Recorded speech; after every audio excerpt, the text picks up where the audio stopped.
The main reason for Space City Ultimate is to give a place for a competitive player to come out and play Ultimate. And we're trying to build a program here that will foster an elite team and then a second team out of that. Giving players a place to come out and play some good Ultimate and learn from really good players on how to get better.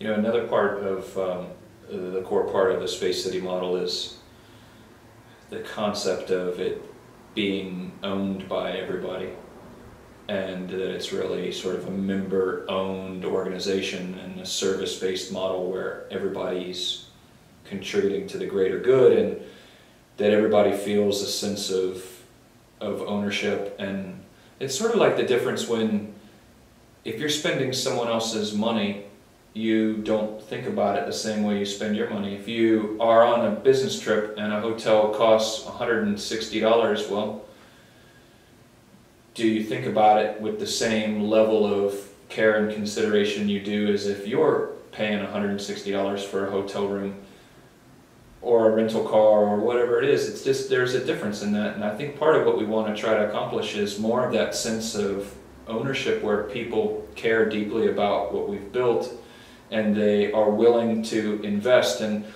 you know, when you think about what makes us different, the stuff that happens between the lines on the Frisbee field, it's not that different. We still line up 7 versus 7, and we're able to compete based on the sum of our training on the track and our ability to execute plays and work well as a team. And that's the same as anybody else. But what does make us different is our scale, and the fact that if we have 80 people that truly are working on it, or 100 people that truly are working on it, and that we're working on some concept like, let's film our games and then break film down into something that can be a useful teaching tool, that's scale that other teams simply don't have.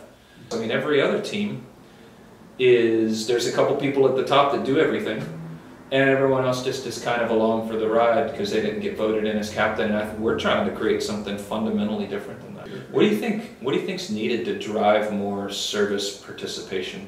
Do you feel like, are we clear enough about what the opportunities are, or what do you think would take us to the next level of getting people engaged in fulfilling that vision? I'm kind of glad that you brought that up, because it's been something that I've been thinking about, because I've heard from people outside of the club that one of their inhibitors playing with Space City is the cost, the $200 for the season dues. And I think that those people don't realize that you can get up to half of that back at the end of the season if you do good work on your committee. You think about it, $100 for a season on the fields that we play on, with the resources that we have, with just everything that the club offers, our logistics team that takes care of hotels and planning of lodging and rides to tournaments. $100 for a whole season of that is, I mean, you can pay $100 to play 6 weeks in a Sports Monkey softball league. Yeah. And you get nothing out of it. Well, plus I'm thinking 2 practices a week on really good fields for 5 months. I mean, that's probably something like $3 a practice. Mm-hmm.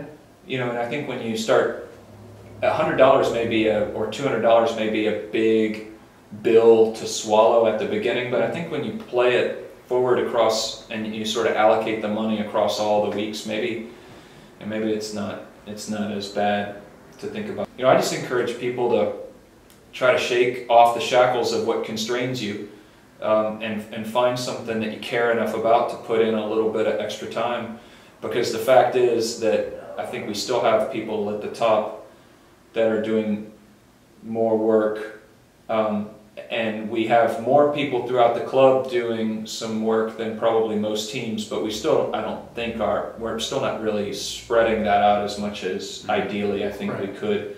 And I think that's maybe an open question for people in the club. Maybe you make a comment about what you think would help make that service model a reality, because I know from a from a president's standpoint, I think it's a common vision that all 3 of us share, that's the right way. That's the path forward to make our growth be on a different trajectory than anybody else's growth.